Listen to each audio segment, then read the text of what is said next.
Olá, sejam bem-vindos a mais uma aula do curso de Técnicas de Biologia Molecular aqui da IDEA. Eu sou a professora Ana Luísa e nós estamos falando de genética forense e também faz parte da genética forense e análise de DNA os testes de paternidade. Bom, os testes de paternidade eles se popularizaram com programas de televisão como o do Ratinho, né, em que o casal ia na televisão para descobrir se o pai realmente era o pai da criança ou se não era, enfim. Todo mundo ria, né, dessa situação, mas os testes de paternidade são uma evidência séria utilizada em genética forense.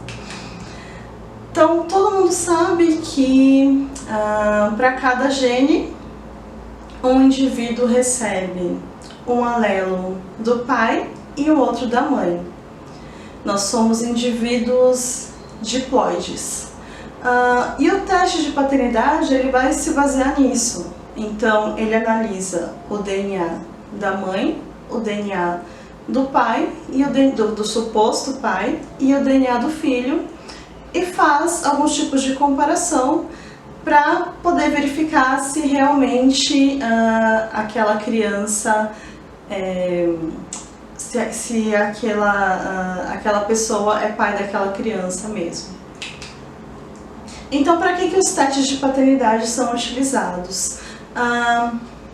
Geralmente se busca fazer esse teste de paternidade, confirmar a paternidade da criança, para poder estabelecer um correto histórico médico da criança, né? Então saber quem é o pai é importante em relação a doenças que aquela criança pode vir a ter no futuro, né? Doença genética, predisposições genéticas. É utilizado também em disputas de adoção, registros de imigração, para apoio à criança, ou seja, legalmente, né, confirmar que aquele é o pai daquela criança e poder exigir que aquele pai ofereça o apoio necessário para aquela criança, para que ela possa ter uma condição de vida adequada.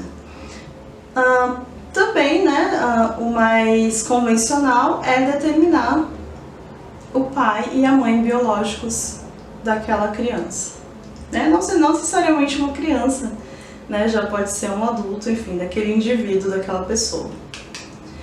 Quem busca um teste de DNA? Pode ser uma mulher, como eu falei, buscando um suporte para o seu filho.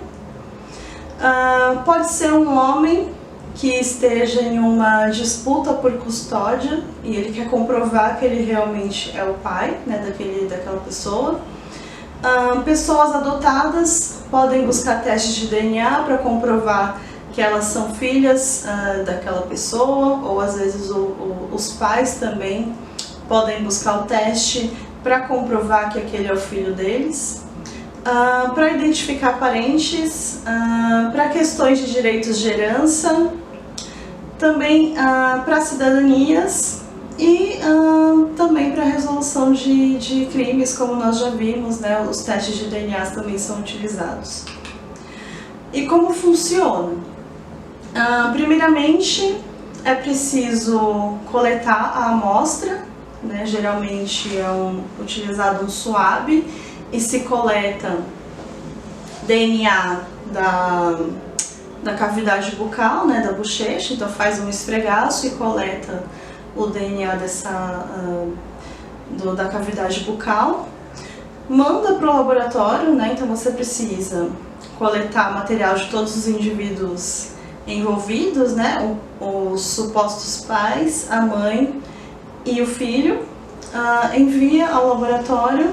O laboratório vai extrair esse DNA, vai traçar o perfil de DNA e vai fazer uma correlação entre as marcas genéticas para determinar quem é o pai daquele indivíduo. Para essa análise de paternidade, né, é utilizado o DNA fingerprint, o digital de DNA, que a gente já conversou na primeira aula. E essa técnica ela envolve a geração de fragmentos de DNA de diferentes tamanhos a partir de uma amostra de DNA coletada e extraída. Esses fragmentos de DNA que são obtidos, eles podem ser usados como fonte de informação genética. Um dos métodos mais antigos é o RFLP. Esse método, ele detecta diferenças nos comprimentos dos fragmentos de DNA após a digestão com enzimas de restrição. É feita a extração do DNA da amostra, esse DNA é purificado, ele é tratado com substâncias químicas que rompem a célula, expõem o núcleo, né, e dentro do núcleo contém o DNA, então você expõe esse DNA e esse DNA ele é extraído da célula. Após ser feita a extração e purificação do DNA, esse DNA ele é tratado com enzimas de restrição, que são enzimas que fazem um corte no DNA em uma posição específica, gerando fragmentos de tamanhos diferentes, né? Então, quando você expõe essa amostra de DNA a essas enzimas de restrição que cortam o DNA, cada indivíduo vai ter fragmentos de tamanhos diferentes. E então é feita uma técnica que vai separar esses fragmentos por tamanho, né? Essa técnica ela é chamada de eletroforese em gel de agarose. Nós vamos ter uma aula sobre isso. Então, basicamente, esses fragmentos de DNA são separados por tamanho. Eles são aplicados em um gel, colocados em uma solução contendo esse gel é colocado em uma solução contendo tampão e é aplicada uma corrente elétrica nesse gel. E dessa forma, quando é aplicada essa corrente elétrica, o DNA que possui carga negativa, ele corre em direção ao polo positivo. E os fragmentos de DNA que têm menor tamanho, né, que são mais curtos, eles correm por esse gel mais rapidamente. E os fragmentos de DNA que são mais pesados, que têm um tamanho maior, eles demoram mais para correr nesse gel. Então, dessa forma é feita uma separação dos fragmentos de DNA por tamanho. Após ser feita essa separação por tamanho, é feita uma hibridização do DNA com sondas, né? Sondas são sequências de DNA que reconhecem especificamente que reconhecem uma sequência específica do DNA e hibridizam. Então, o que foi feito nesse gel, essa separação que foi feita nesse gel, é transferido para uma membrana de nylon. Então, é feita a transferência do que estava no gel para a membrana, e essa membrana é umedecida e são aplicadas as sondas, e as sondas vão reconhecer sequências de DNA específicas. Então, a sonda se liga de forma específica nas bases do DNA que são complementares a ela. Após ser feita essa exposição da membrana às sondas, é feita uma impressão, ou seja, é feita uma revelação para que você possa analisar os resultados. Então, essa técnica mais antiga era feita por impressão em raio-x. Então, um filme de raio-x é exposto à membrana, contendo as sondas marcadas com corante, e aí você tem a visualização, aparecem bandas pretas no gel, na membrana. O método do RFLP, ou Restriction Fragment Length Polymorphism, funciona da seguinte maneira: você obtém uma amostra de sangue. Como eu falei, é preciso isolar o DNA. Então, o DNA ele é extraído dessa amostra, é necessário extrair das células nucleadas, né, que contém núcleo, que contém o DNA, e esse DNA é purificado. Depois, o DNA ele é digerido com enzimas de restrição. Essas enzimas de restrição cortam o DNA em sequências específicas, em pontos específicos nesse DNA. E vai gerar, então, fragmentos de DNA de diferentes tamanhos. Esses fragmentos de DNA de diferentes tamanhos que foram gerados são separados em uma eletroforese. Os fragmentos de DNA de menor tamanho correm mais rápido em direção ao polo positivo, porque eles têm carga negativa, e os fragmentos de DNA mais curtos, mais pesados, de maior tamanho, demoram mais para correr nesse gel. Então você tem a separação desses fragmentos de DNA. Esse DNA que está no gel, ele é transferido para uma membrana de nylon, e essa membrana então é hibridizada com sondas, que são sequências de DNA complementares às sequências específicas de DNA contidas nessa membrana. Então, essas sequências de DNA hibridizam com as sequências de DNA na sonda. E elas são marcadas com um corante, pode ser um corante fluorescente ou pode ser algum outro tipo de corante. E aí é feita a exposição, né, nesse caso aqui no raio-x. E aí você tem então a visualização das bandas que refletem esses fragmentos de DNA de diferentes tamanhos. Nesse caso aqui já não é utilizando raio-x, é uma técnica um pouco mais moderna que utiliza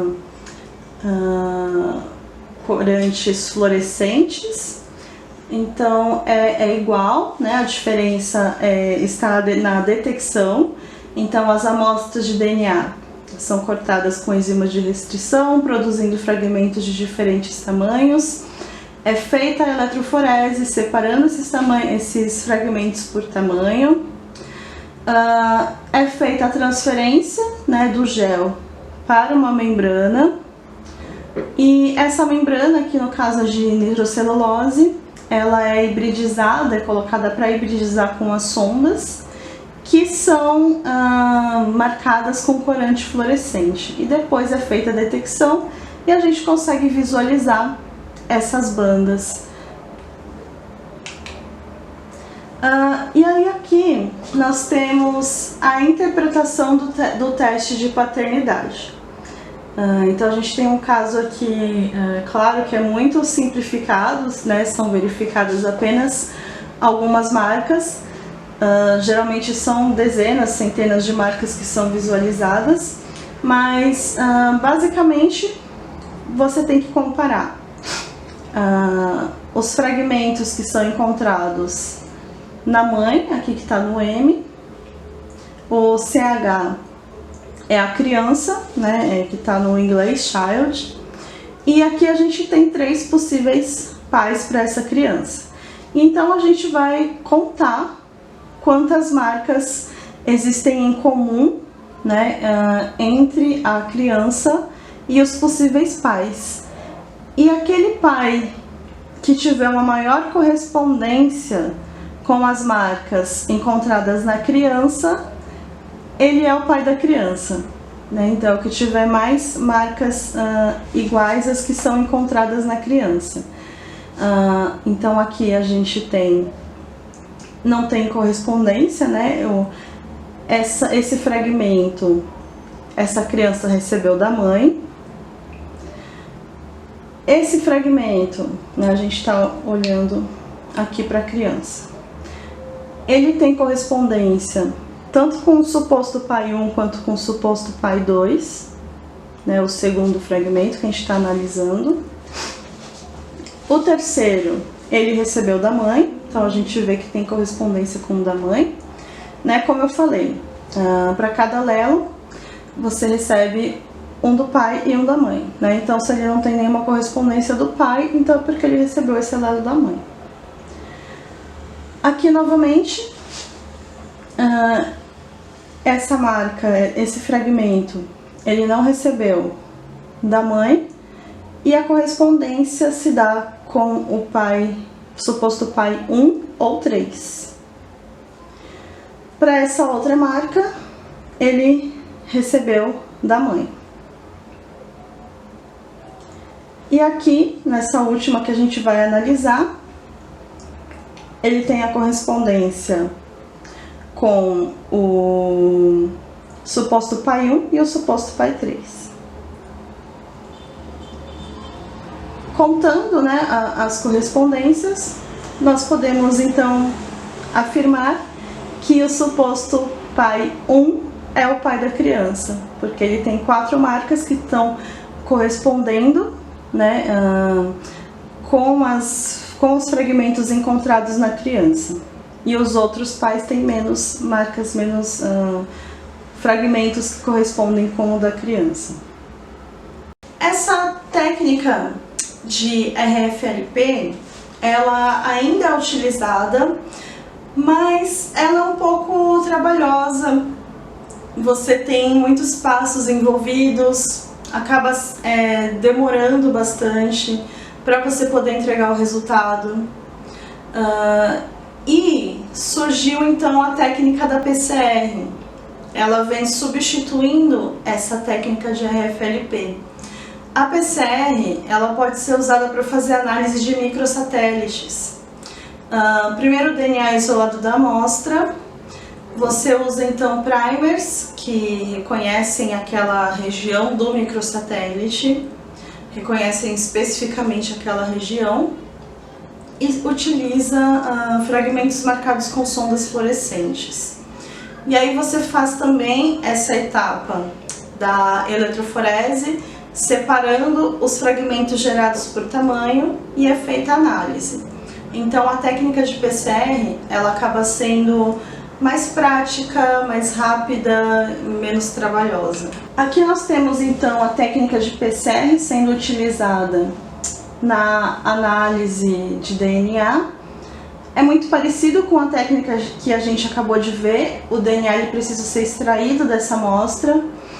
A diferença é que nós vamos utilizar primers que reconhecem a região do microsatélite e que são marcados com sondas fluorescentes.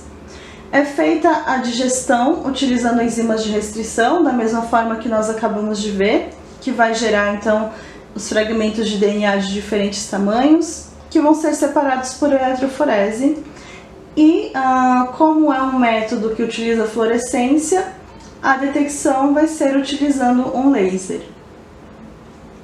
Aqui nós vemos de novo um outro exemplo de como é feita essa análise do DNA.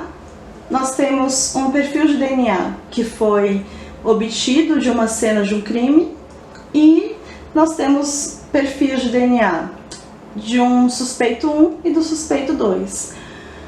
Então, para fazer essa identificação de quem foi que cometeu o crime, basta fazer a correspondência entre o perfil de DNA observado na cena do crime e o do suspeito 1 e o do suspeito 2. E nós podemos verificar que as marcas encontradas no suspeito 2 correspondem, né, com uma maior frequência, com uma maior quantidade, com o perfil de DNA encontrado na cena do crime. Então, quem cometeu o crime foi o suspeito 2.